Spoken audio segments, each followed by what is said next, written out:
Good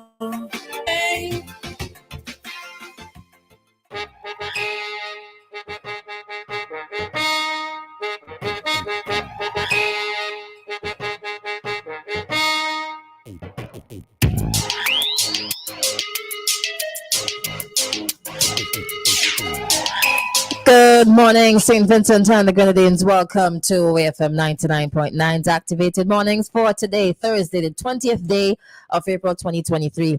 The time is now 11 minutes after the 8 o'clock hour, and as usual, on a Thursday morning, we have Cop Chat from between 8 to 9. And this morning, we're going to be talking about fires.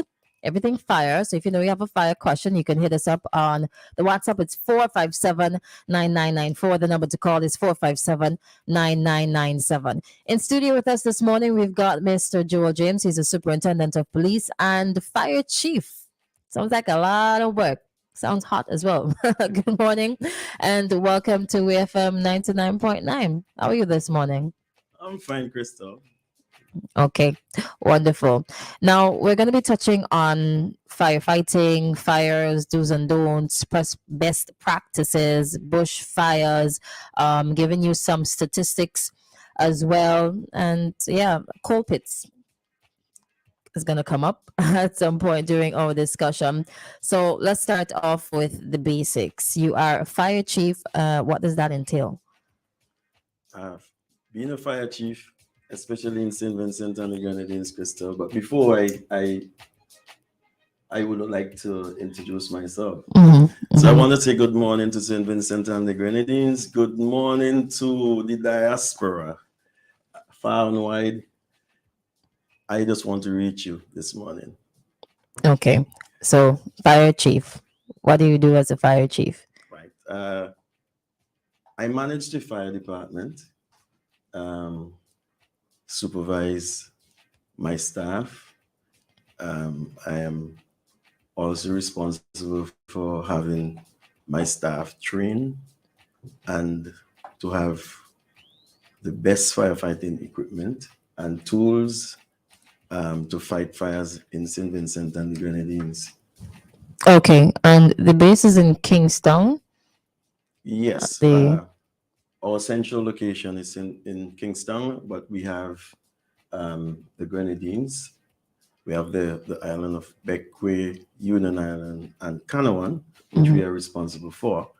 On Mustique, they are responsible for their own firefighting.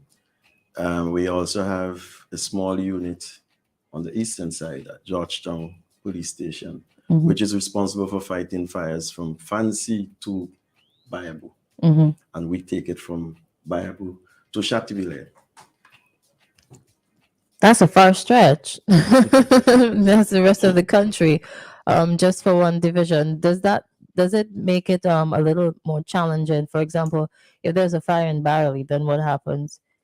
Well, we would have to respond from our central location, Kingston. By the time you get there, everything is burnt down? Sometimes. I am living at Barley at present. We had a fire at the fisheries complex. Some time ago, I was at home. And what I would have done, I would have responded, and I got persons from the community to be engaged by using buckets of water from the sea. So we did a relay from the sea, and we were able to put out that fire before the fire appliance arrived. Permit me to ask at this point, I know we're going to get to bushfires and coal pits and the statistics and so on, but if you can just tell us I know that there are different types of fires based on the causes, and from time to time people tend to try to out fires. What are the different types of fires, and what are the best practices for helping to reduce? Well, fires are basically categorized in four: Class A fire, Class B fire, C and D fires. Well, the main fires which we fight on a daily basis is Class A fires. That is to do with bush and cloth, wood, and these falls under category A. And the best method to extinguish these fires and the cheapest is water. Mm-hmm. If we have a fuel fire, then we use foam. We would engage foam. We use AFFF, aqueous film forming foam.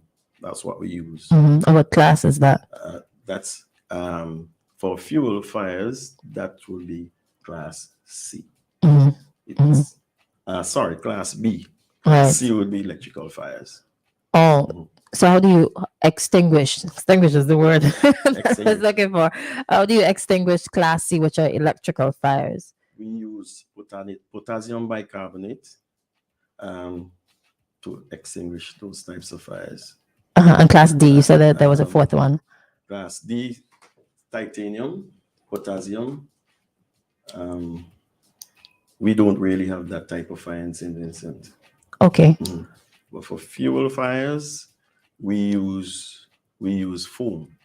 Okay. Electrical fires, we use CO2 or potassium bicarbonate.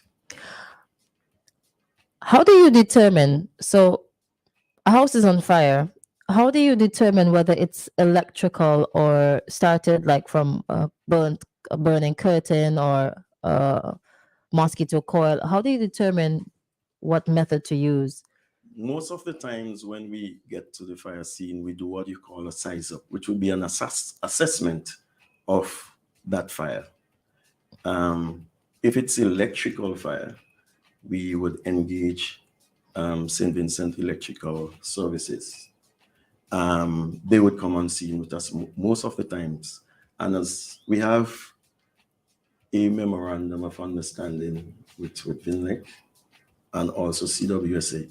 So anytime we have an incident and we require their service, we would engage them and they would get to that scene as soon as possible.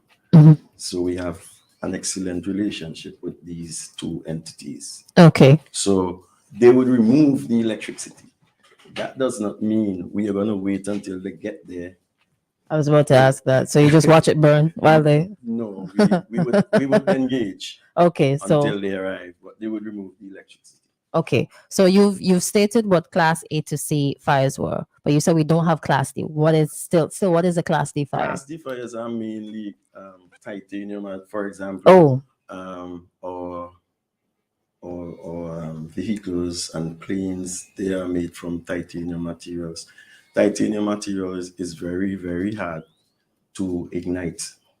It would take high temperatures to ignite titanium material, which is 1440 degrees Fahrenheit, before that material can be ignited. Oh, I thought when you said titanium, you meant that's how you treat the fire. No, the material. Which would be on fire. Okay, all right.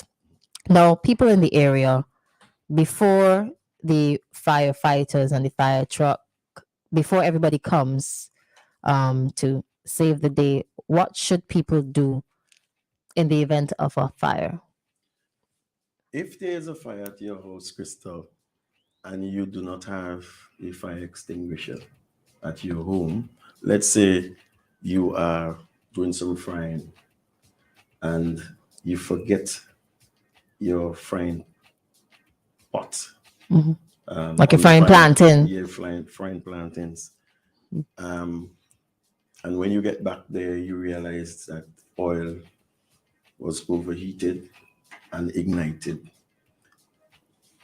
What you can do, you can use a pot cover, just cover your frying pot. And that fire would go out because you're going to remove the oxygen. And if you remove any of the three components which causes a fire, then the fire would ignite. Would be put out. What are those three components? Fuel, heat, and oxygen. Okay. Right. And when I say fuel, I don't mean only petrol or dangerous chemicals. Fuel, I refer to anything which is combustible, anything which is able to be ignited. So like alcohol? Yes. Is one. I have lit fires with, okay, let me restate that. I have started barbecuing with hand sanitizer. Just throw it on and then you light and then poof. Yes. Yeah. So Yes. like things like alcohol is just not like gasoline, kerosene, even strong rum starts a fire. Yes. I mean, barbecuers would know this. People who grill and roast stuff, they would know this too. Okay. All right. So if the fire has gotten out of control in the house and like a room is blazing and there's smoke everywhere, what should perhaps people in the community do at that point when it's out of control? Right. If you're in your house and you made attempts to extinguish a fire, you have to evacuate that space as soon as possible. And you can be assisted by using, if you have a water hose or you have a bucket with water or sand, or flour, you can use these. Flour? Yes, you can use flour as well to extinguish fires at all the Sand? stages. Yes. Just throw the sand in the fire? Yes. If I may, the fire brigade, which we call the fire service or the fire department now, started as a bucket brigade. That was 150 years ago in St. Vincent and the Grenadines. And they started with 6 persons. For the entire island? 3 per team, yes. Wow. And before that, before 150 years, that was 1872. This year would be 151 years. In November 8th, will be 151 years. So we never had a fire service or fire brigade before that time.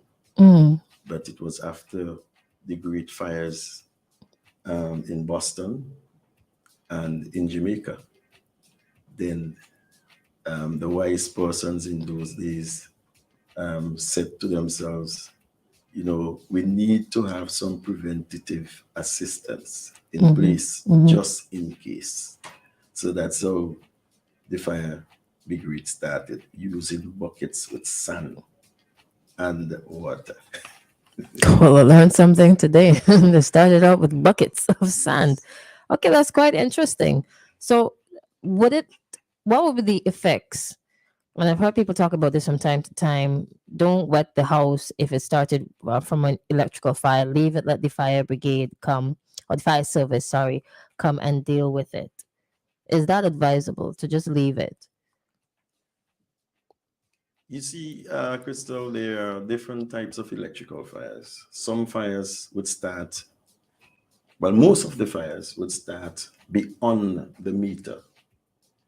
So when I say beyond the meter, the electrical meter, the reading meter, persons would create fires at their homes unintentionally. But some of these persons are negligent.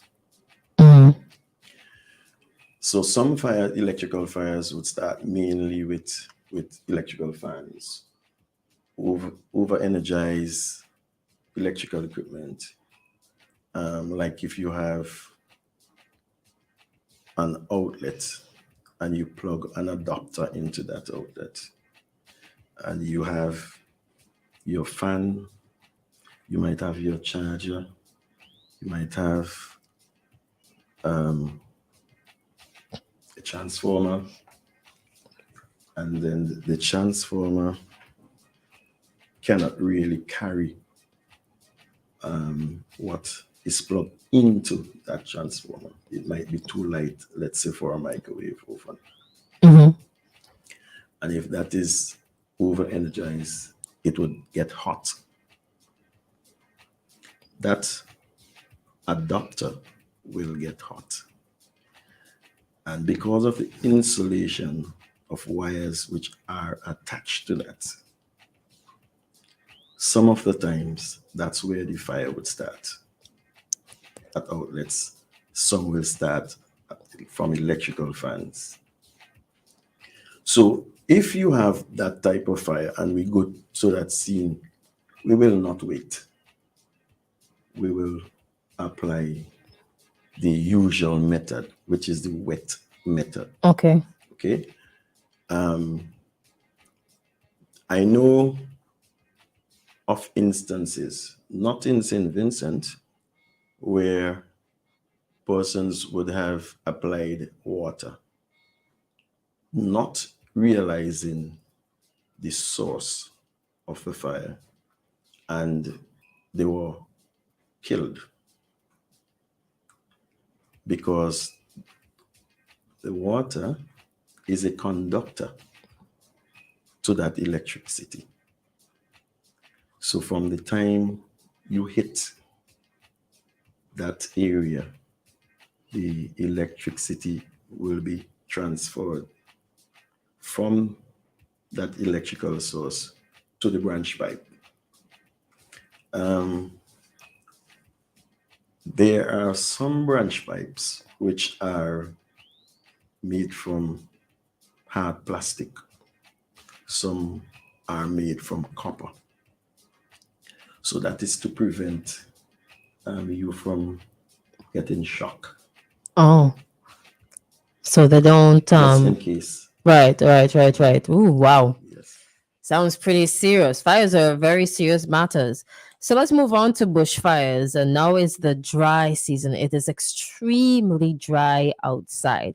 What have you noticed so far, or perhaps over the years, some of the things that people do? And how many of these fires are started by people and how many are started naturally? That's a very good question, Christal. Mm. We are hardly in a position to determine whether or not bushfires were set by persons or because of spontaneous reactions. However, we are aware that St. Vincent and the Grenadines is a volcanic island.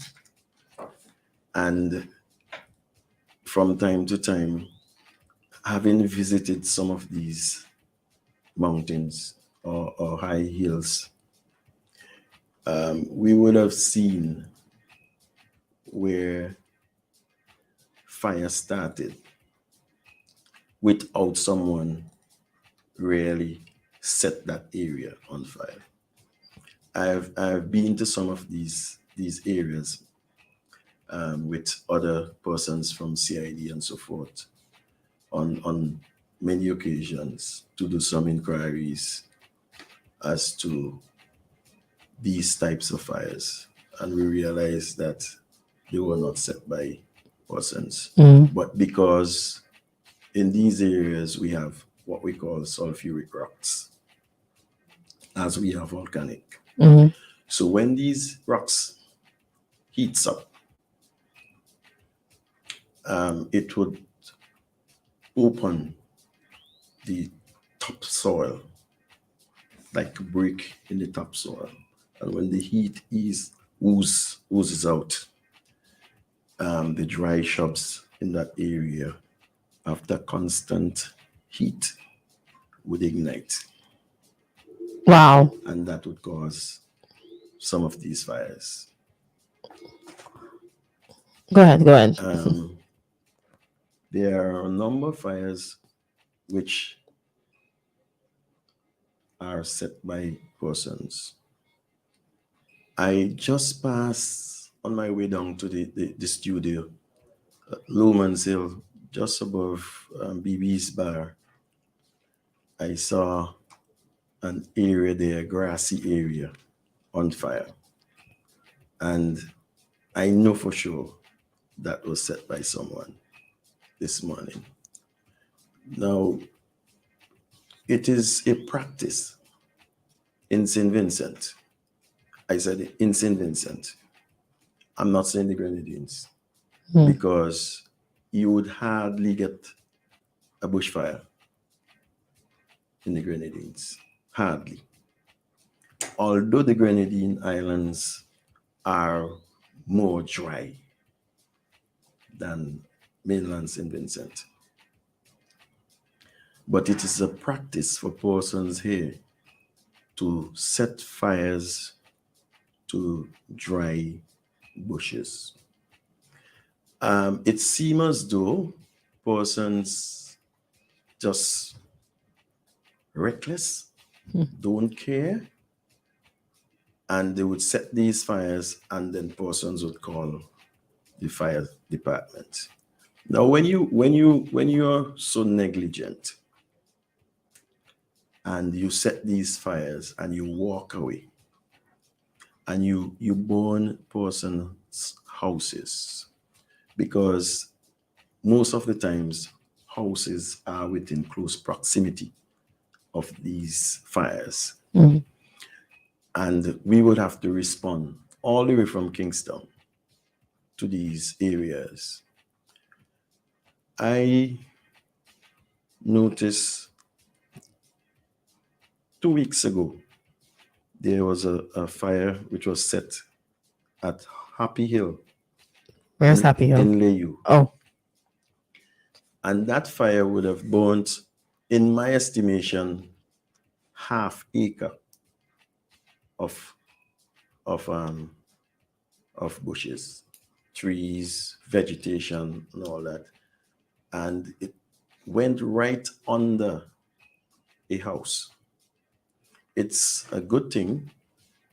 The bottom of that house, the lower area of that house was cast. So it was like a downstairs. So it went under the house and burnt everything under that downstairs.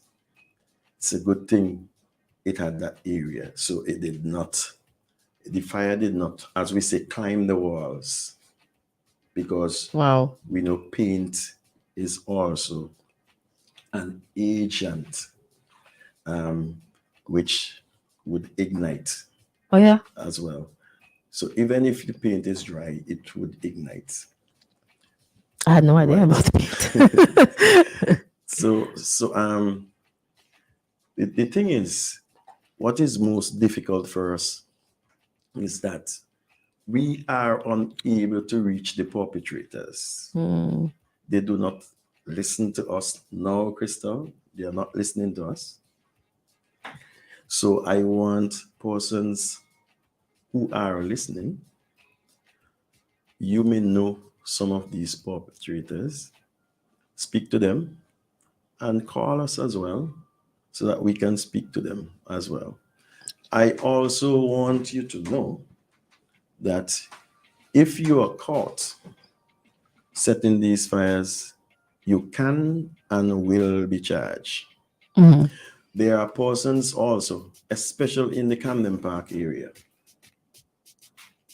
Every morning, you would see this huge plume of smoke in many areas in the morning.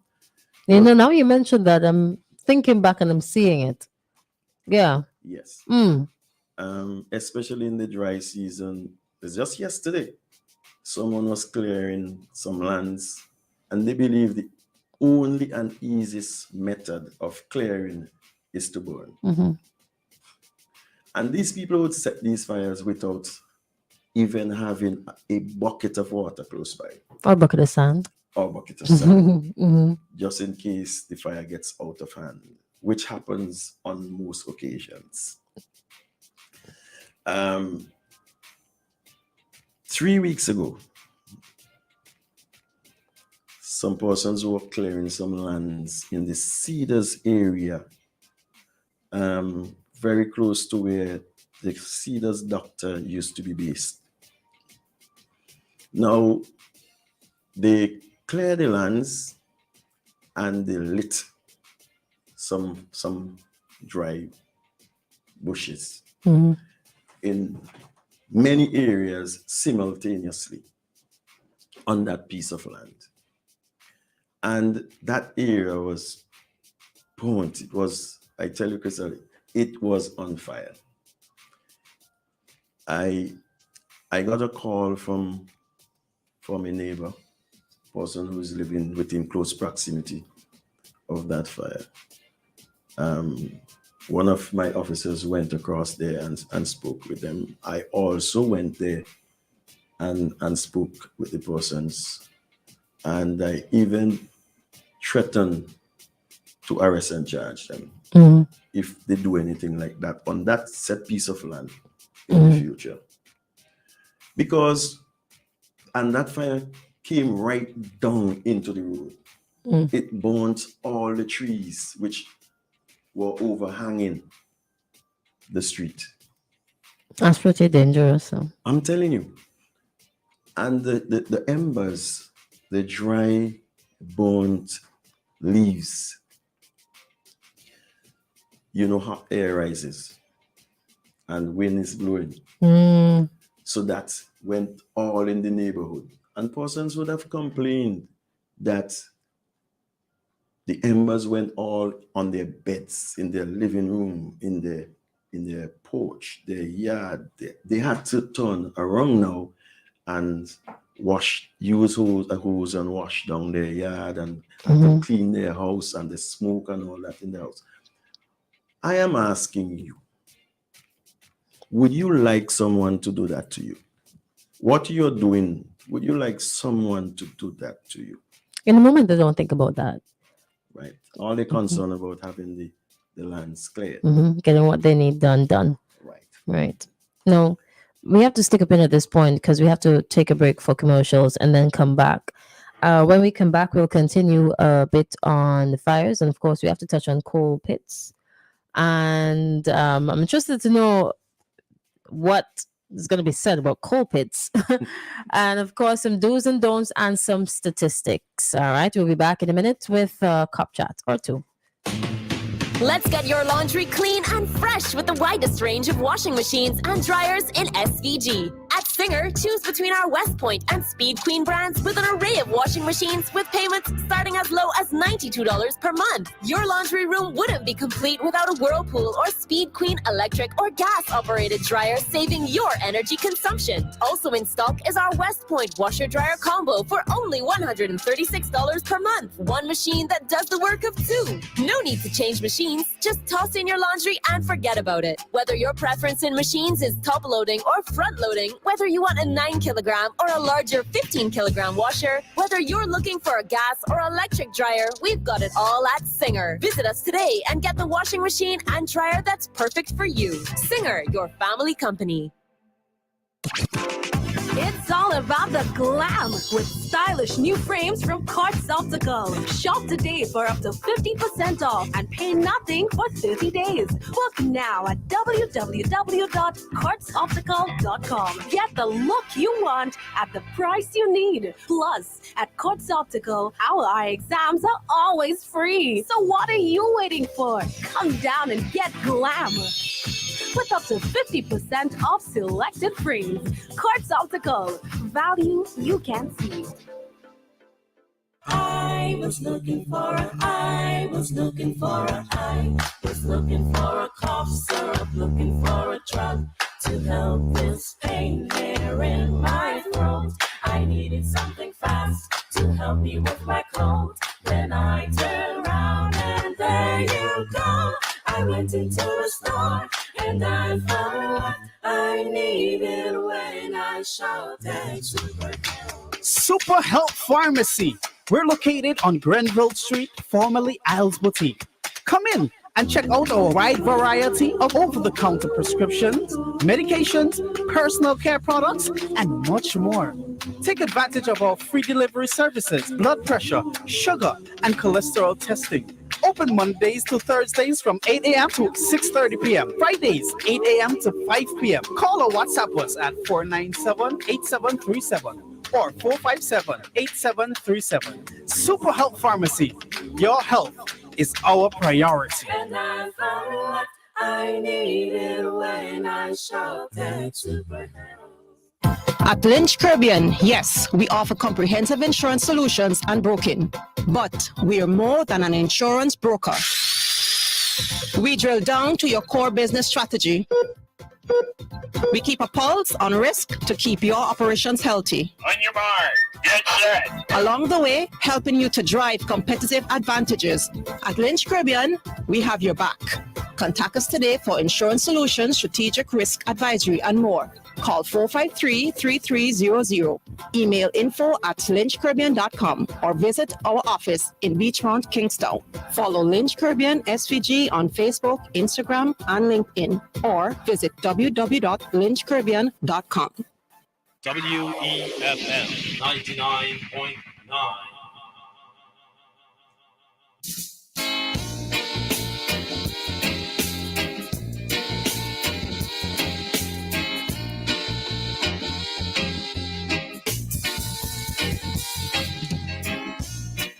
All right, welcome back to today's edition of Cop Chat for today, Thursday, the 20th day of April, 2023. In studio with us this morning, we've got Superintendent of Police and Fire Chief, Mr. Joel James, or Superintendent James. He's joining us today. Of course, I'm your host, Christal. Going to take you up until 9 o'clock this morning. All righty. Good morning to Anne. Good morning to George as well. Somebody has a question on the WhatsApp. Remember, you can link us up 457-9994. The number to call 457-9997 if you have a question or comment. Somebody's asking, or saying, asking, say ask. In the dry season, we have to be careful. The gentleman said he knows for sure. How is it that he is sure someone set the fire? He's referring to bushfires. How can you tell the difference then? Or can you tell the difference? I think I would have answered that question initially. I said, we cannot surely say that someone would have set fires in most of the areas.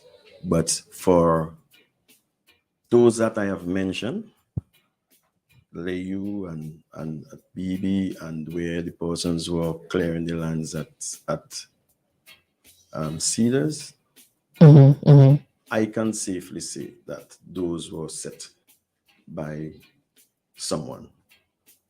Okay, so it depends on which fire. So you would do your assessment and okay. Right. Persons were clearing the lands, and then, for example, the one at Layu, person set a tire on fire. Tire? Yes. Why would you set a tire on Set fire? the tire on fire, so that he used that, like how you indicated earlier, Christal, that you would have used hand sanitizer to start the fire. That's what he used to start the fire, to burn that area. Oh, okay. Yes. Understood. Now let's talk a bit about coal pits. Why are we addressing coal pits? We have to address coal pits because we have been having a lot of calls where persons would have set coal pits, and persons in the community, the aroma from coal pit is very loud. And a lot of persons cannot really, take the smell of coal pits when they are being burnt. I don't know if you had the opportunity to inhale that aroma. Maybe a few times, but I can't remember it being so annoying. I can't recall. So I can't help you with that one. Okay. Right. So persons in communities where coal pits are set will call, and they will tell you that they are asthmatic, they have a sick child or sick elderly at their homes, and they just can't bear that aroma. So we would go and we would out it, or ask the persons to out it. As long as it becomes a nuisance to the community, the law says that we have the authority to take all necessary action. Right. But my concern is, most of the times when coal pits are set in communities, persons are looking at these persons packing the wood. in preparations for these coal pits. Mhm. They will not engage us. It's only one person I can recall would have engaged the fire department when a coal pit was being packed. And we responded. We got the person to remove all the wood, which he would have packed. And the thing is, he was going to burn that coal pit, like how he burned one before, it was reported, on lands which doesn't even belong to him. So I am appealing to persons in the communities.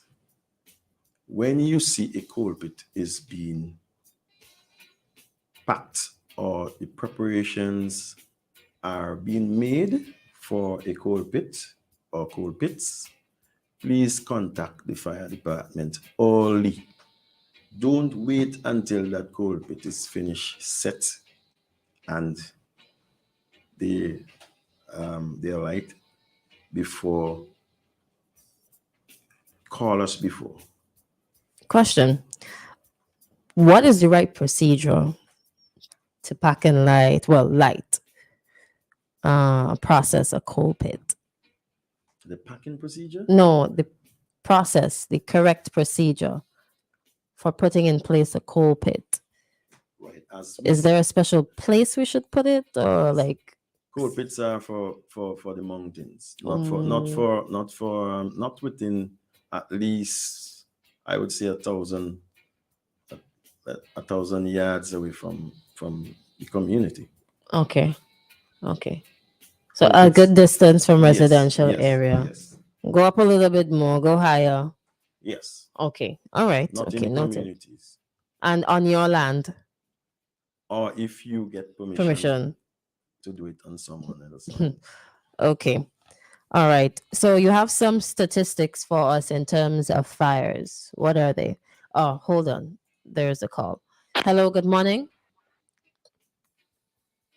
Hello, good morning.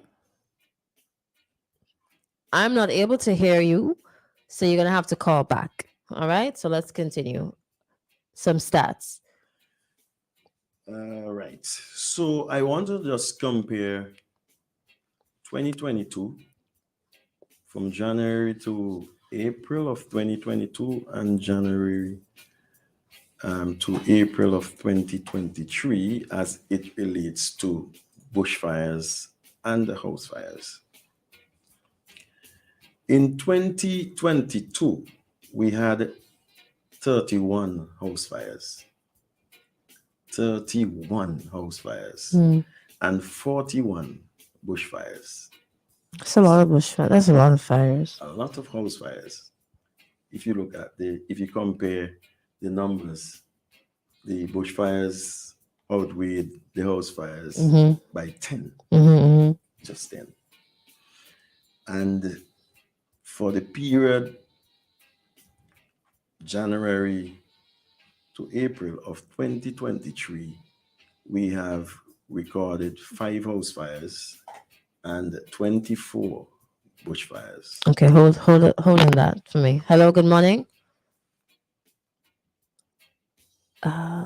Is that? I don't think it's anything that I'm doing. Da. Hello, good morning. No, not hearing you at all. Okay, so try again for me. All right, let's continue with these stats. Right. So for this year, for 2022, for the same period, January to April, we had 15 house fires and 30 bushfires. This time we have 5 house fires. So we have a reduction of 10.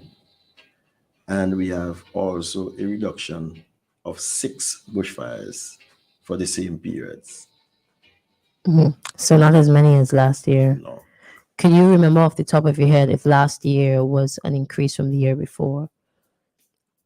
2021, we had the most of all the years. Oh, yeah? Yes. That was a pretty hot year. Pretty heated. All right.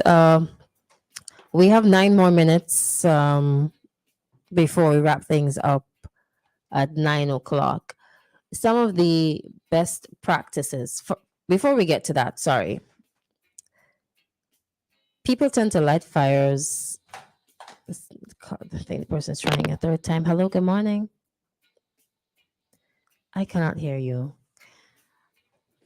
I don't think it's on my end. All right. So maybe you should send us a WhatsApp 457-9994. All right. Because I cannot hear you. Okay. On April 20. I'm going to leave that. Wait a minute.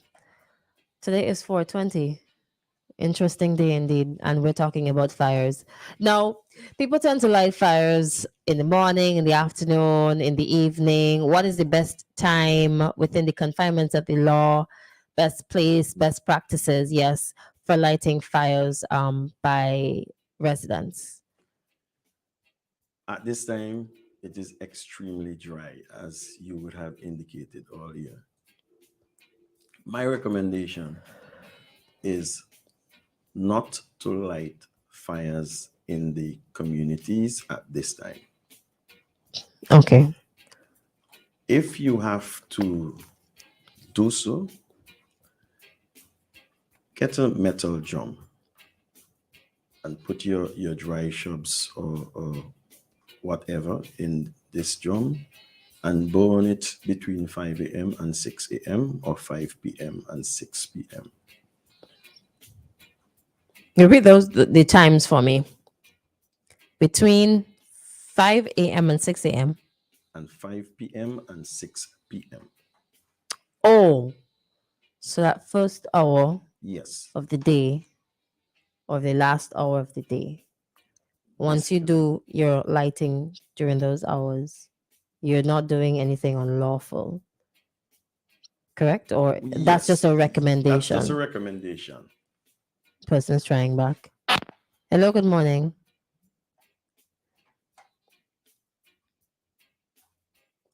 I cannot hear you. We cannot hear you. And the volume is up.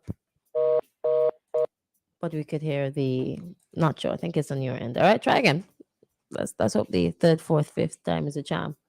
All right. So let's go back with the times that we are allowed to light fires. 5 a.m. to 6 a.m. in the morning, 5 p.m. to 6 p.m. in the evening, preferably, well, do it in a drum. Yes. Mm-hmm. Some persons would have dry bushes and they would heap them up in one big heap. Mm-hmm. Yeah. And they would set that on fire.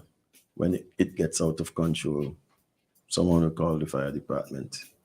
Mm-hmm. And by the time we get there, that person would be gone. Person who is responsible for setting that fire. Mm-hmm. When it gets out of control, that person will be gone. Okay.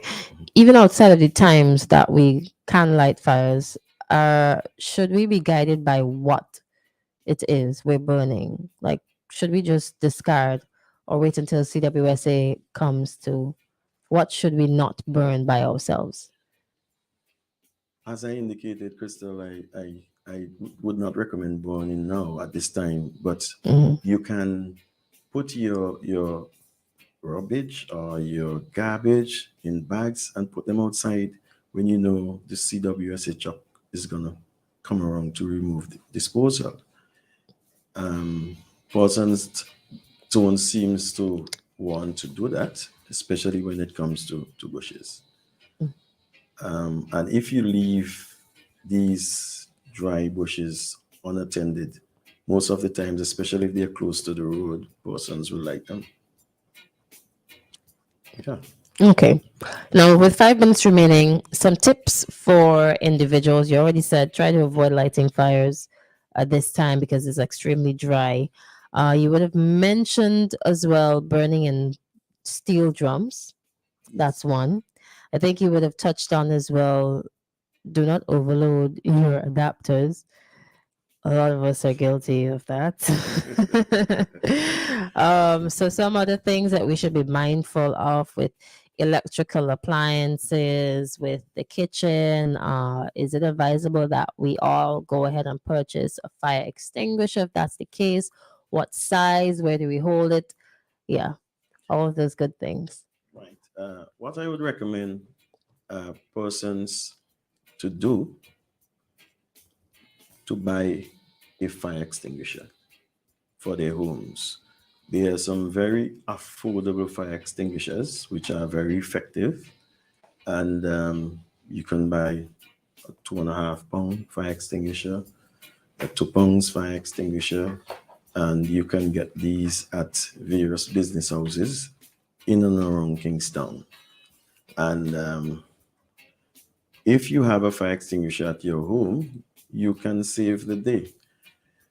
There are some which are like an aerosol can, which has foam. You can buy a few of those.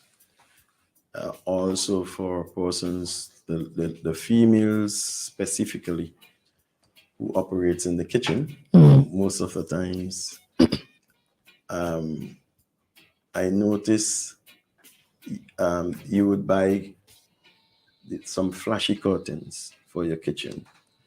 The V-shaped curtains. The two ends are long and in the center is short. Yeah, And because they're pretty. right, and in these parts, our stoves are very close to our kitchen sink, and also very close to our windows, our kitchen windows. That's where we put our stoves, in our kitchens. And that curtain, which is very close to your stove, can heat up after some time and ignite. And that can burn your house down. So we must be mindful of that. If you're gonna cook and you have these curtains which are close to your stoves, please, you can remove them downwards or you can fold them up when you're cooking. Also, if your house, your let's suppose your kitchen is on fire, some persons will fight to remove the gas bottle. These days, the way these things are made, there are some what we call the regulators for these gas bottles, as we say, the head for the gas bottles. If there is a fire, that would turn off automatically. Oh yeah. Yes. So You said some. some of the heads, How do we know? the heads, some of the heads. Oh, which- from the stoves to put onto the. Oh. Yes, they would turn off. They would automatically lock off. So you can find out from the providers which ones are the best ones for that aspect of your cooking. All right, so we've got just a couple seconds left before 9 o'clock, and we're going to wrap things up now for today's edition of Cop Chat. I want to say thank you to all those who contributed to this morning's discussion about fires and firefighting. Please take note of the advice that was given this morning. And thank you to you, Superintendent James, for joining us as well and sharing such important information, especially at this time where it's very dry. All right, you have a wonderful day. Thank you, Christal. All righty Thank you for then. having me. All right, no problem. All right, so that brings us to the end of Cop Chat for today. It's 9 o'clock. We're going to head to the ECCB Bank Rate. It's brought to you compliments the Bank of St. Vincent and the Grenadines.